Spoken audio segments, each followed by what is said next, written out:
Sindh online school class 8 मज़मून science बाब पहिरियों सबक 13 गुर्दनि जूं आम बीमारियूं कॉमन डिजीज़िस ऑफ किडनी। ॾोहिटनि ऐं ॾोहिटियुनि खे सिंध ऑनलाइन स्कूल में भली कर। मां आहियां नाना आबिद। बारो असांखे हाणे इहा त ख़बर आहे त किडनीज़ जो यानी बुकियुनि जो कहिड़ो ख़ासि कमु आहे असांजे जिस्म में। ऐं ज़ाहिर आहे त इंसान जे जिस्म जो उज़ो आहे उन में बीमारियूं थींदियूं आहिनि। सो असां मुख़्तसरनि हिन सबक में ॾिसंदासीं त किडनी जूं या बुकियुनि जूं कहिड़ियूं बीमारियूं थींदियूं आहिनि, उनजा कहिड़ा सबब हूंदा आहिनि ऐं उनखे कीअं बचाव करे सघिजे थो। बारो असांखे ख़बर आहे त गुर्दनि जा ख़ासि कम जेके आहिनि उहे आहिनि रत खे छाणे उन मां फासिद मादनि खे ख़ारिज करणु, ऐं ॿियो कमु जेको ख़ासि आहे हुनजो आहे रत मां ऐं जिस्म मां वाधू पाण्याट खे ख़ारिज करणु। सो गुर्दा इहे सिर्फ़ु 2 कम कंदा आहिनि ऐं उन्हनि 2 कमनि करण लाइ उन्हनि खे तमामु सिहतमंद हुअणु ज़रूरी आहे, छो त इन्हनि जो अहम किरदारु आहे रत जे दॿाउ खे बरक़रार रखण में, यानी असांजे ब्लड प्रेशर खे बरक़रार रखण में हिननि शयुनि जो तालुक़ु आहे। ऐं हेमोग्लोबिन जी सतह खे यानी असांजे रेड ब्लड सेल जी सतह खे बरक़रार रखण में बि इन जो तालुक़ु आहे, अहम किरदारु आहे किडनीज़ जो।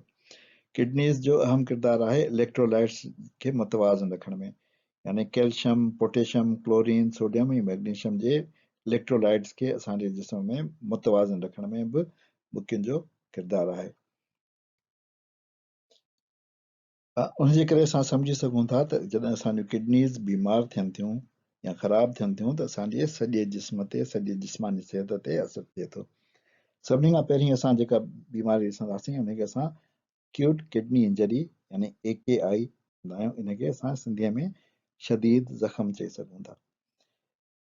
इहा हालत इन जी हूंदी आहे जो मुख़्तसिर रत में छाणण जी सलाहियत घटिजी वेंदी आहे असांजी किडनी जी, ऐं उनजे करे दिलि, फेफड़नि ऐं दिमाग़ ते असरु थिए थो। इन जा सबब छा हूंदा आहिनि? सबब इहो थिए थो जो असांखे रत जो ज़ाउ थी वञे या बिजली जो झटको थी वञे या धातू ऐं ज़हर जो असरु थी वञे, असां ते को कंहिं अहिड़े क़िस्म जो धातू खाई छॾियूं या किथे ज़हर सां ग़लतीअ सां खाई छॾियूं या फूड पॉइज़निंग सां बि थी सघे थो। पाण्याठ जी सख़्तु खोट हुजे, जॾहिं असांखे तमामु उञ लॻंदी हुजे, असां पाणी न मिलंदो हुजे या पाणी घटि पीअंदा हुजूं। दवाउनि जो रिएक्शन बि थी सघे थो, यानी सर्टन मेडिकेशन जो रिएक्शन थी सघे थो, ऐं जीवड़नि जो हमलो बि थी सघे थो, यानी को इन्फेक्शन असांजे जिस्म ते हुजे। इन जूं निशानियूं छा आहिनि त जॾहिं असांखे इहा बीमारी थींदी आहे त असांजे पेशाब जो मक़दारु घटिजी वेंदो आहे, असांजे अखियुनि जे इर्द गिर्द, पेरनि ऐं मुरनि में सोॼ पइजी वेंदी आहे, साह जी मुंझ महसूसु थींदी आहे, बेहोशी थींदी आहे, मथो फिरणु लॻंदो आहे ऐं सीने में सूर बि थींदो आहे। ॿी जेका बीमारी असां ॾिसंदासीं उहा आहे किडनी स्टोन्स यानी बुकीअ जी पथरी। बुकीअ जी पथरीअ में लूण ऐं मादनियात जेके असांजे रत मां शामिल थी किडनी में साफ़ थियण ईंदा आहिनि उहे ॼमी ऐं सख़्तु थी वेंदा आहिनि, नंढा नंढा पथर ठाहींदा आहिनि। इहे पथर असांजी किडनी जे कंहिं बि हिसे में ठही सघनि था ऐं पेशाब वारी नाली ऐं मसाने में बि ठही सघनि था। सो इन्हनि पथरनि जे मौजूदगीअ में रत जो जेको दौरो आहे उहो मुश्किल थींदो आहे, उनजे करे असांखे सूर महसूसु थींदो आहे। असांखे चेल्हि में पुठीअ जे पासे सख़्तु सूर पवंदो आहे, पेशाब में रत अचणु शुरू थींदो आहे ऐं पेशाब करण में या सूर थींदो आहे या साड़ो थींदो आहे ऐं पेशाब असांजो धुंधलो थींदो आहे ऐं सख़्तु धप वारो हूंदो आहे। सबब इन जा इहे आहिनि त जिस्म में कैल्शियम वारनि लूणनि जी वाधि हूंदी आहे, यानी जेकी कैल्शियम ऑक्सीडेट आहे, कैल्शियम फॉस्फेट आहे, उहे जॾहिं वधी वेंदा आहिनि त उहे पथरियूं ठाहींदा आहिनि, उनखे असां कैल्सिनेशन चवंदा आहियूं। यूरिक एसिड जी वाधि जे करे बि जेको आहे कैल्सिनेशन जो अमल वधी सघे थो। इहे 2 हिन जा सबब आहिनि। बचाव लाइ असांखे छा करणु खपे जो असांखे वधि में वधि पाणी पीअणु खपे, जीअं असांखे पथरीअ खां बचायूं। जेतिरो असां घणो पाणी पीअंदासीं ओतिरो असांखे वधीक बचाव थींदो किडनी स्टोन्स खां। सो ॿारो घणो पाणी पीअंदा कयो, कॾहिं बि उञ ते न वेंदा कयो, उञ न लॻे तॾहिं बि जेको आहे उतां पाणी पीअंदा कयो। ॿी बीमारी आहे किडनी इन्फेक्शन यानी बुकीअ जी इन्फेक्शन। इन बीमारीअ में खूर्दबिनी जीवड़ा यानी जरासीम असांजे किडनी ते, असांजे बुकियुनि ते हमलो करे छॾींदा आहिनि ऐं इहे माइक्रो ऑर्गेनिज़म इन्फेक्ट करे उन में जेको आहे ख़राबियूं पैदा कंदा आहिनि। इहा घणो करे शुरू थींदी आहे पेशाब वारी नालीअ या मसाने मां, उन खां पोइ मथे वेंदी आहे किडनीज़ जी तरफ़। हालतूं उन जूं इहे हूंदियूं आहिनि जो असांखे इन में बुखार, थींदो आहे ऐं सीउ लॻणु शुरू थींदो आहे, मथो फिरंदो आहे, उल्टी ईंदी आहे, चेल्हि में सूरु पवंदो आहे, हर हर पेशाब ईंदो आहे, पेशाब करण में सूरु थींदो आहे या साड़ो थींदो आहे, पेशाब धुंधलो थींदो आहे ऐं सख़्तु धप वारो थींदो आहे, ऐं पेशाब में रतु बची सघे थो। सबबु इन जो छा आहे, जो असां पेशाब रोकींदा आहियूं, जॾहिं असांखे पेशाब ईंदो आहे असां रोकींदा आहियूं, इन जे करे असांखे जेको आहे इन्फेक्शन थी सघे थी, ऐं पेशाब करे असां धोईंदासीं न त उन सां बि असांजी किडनीज़ जी इन्फेक्शन थी सघे थी, छो त जीवड़ा त हवा में मौजूदु आहिनि न, उहे जेको आहे मथे चढ़ी सघनि था असांजे एक्सक्रेटरी सिस्टम में।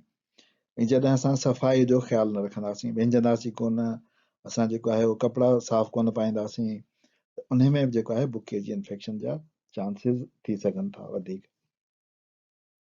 इन जो बि इलाजु आहे त वधि में वधि पाणी पियो, पंहिंजे पाण खे इन्फेक्शन खां बचायो, ऐं पेशाब करे हमेशह धो ऐं सफ़ाई जो ख़्यालु रखो।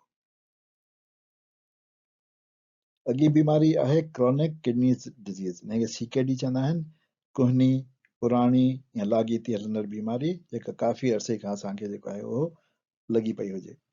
इन में हालत इहा हूंदी आहे जो असांजी किडनीज़ मुख़्तलिफ़ स्टेजिस में ख़राबु थियणु शुरू थींदी आहे। पहिरीं स्टेज में उनजी फिल्ट्रेशन जो अमल थोरो हल्को थी वेंदो आहे, उनजी सलाहियत घटि थींदी आहे, इन खां पोइ उनजो रंग मटिजणु शुरू थींदो आहे, उनजी जेको आहे उहो सलाहियत बि घटि शुरू थियणु थींदी आहे, ऐं मुख़्तलिफ़ स्टेजनि में उहा ख़राबु थींदी वेंदी आहे। आहिस्ते आहिस्ते बुकियुनि जी बनावट में फ़र्क़ु अचे थो ऐं उनजी छाणण जी सलाहियत घटिजंदी थी वञे। निशानियूं हिनजूं इहे आहिनि जो पेरनि, ॼंघुनि, मुंहंनि ऐं हथनि में सोज थींदी आहे, हर हर गिदड़ियूं पवंदियूं आहिनि, चमड़ी ख़ुश्क थींदी आहे ऐं ख़ारिश थींदी आहे, सीने में सूरु पवंदो आहे, असांजा उज़वा सुन्न थी वेंदा आहिनि, थकु थियणु लॻंदो आहे थोरे ई कम ते, बुख कोन लॻंदी आहे, असांजो वज़न घटिजणु लॻंदो आहे। इन जा सबब जेके आहिनि उहे ॿे हंधि आहिनि, उहे मिठनि पेशाबनि यानी ज़ियाबितीज़ जे करे या डायबिटीज़ जंहिंखे चवंदा आहिनि उनजे करे थी सघे थो। असांखे जेकॾहिं हाइपर टेंशन थी वञे, असांजे रत जो दॿाउ वधी वञे, जंहिंखे असां आम सूरत में आम ॻाल्हियुनि में ब्लड प्रेशर चवंदा आहियूं, उहो थी वञे त उहो बि असांजी किडनीज़ ते असरु करे सघे थो। असांखे का दिलि जी बीमारी थी वञे यानी हार्ट डिज़ीज़ थी वञे त उहा बि असांजी किडनीज़ जे CKD ते असरदार थी सघे थी, यानी असांखे क्रोनिक किडनी डिज़ीज़ करे सघे थी। सो ही टे बीमारियूं आहिनि पेशकेमो CKD जूं। बालो हिन ते असां पंहिंजे अॼोके सबक जी पुॼाणी था कयूं। नाना आबिद खे इजाज़त ॾियो, वरी ॿिए सबक में मिलंदासीं। ख़ुदा हाफ़िज़।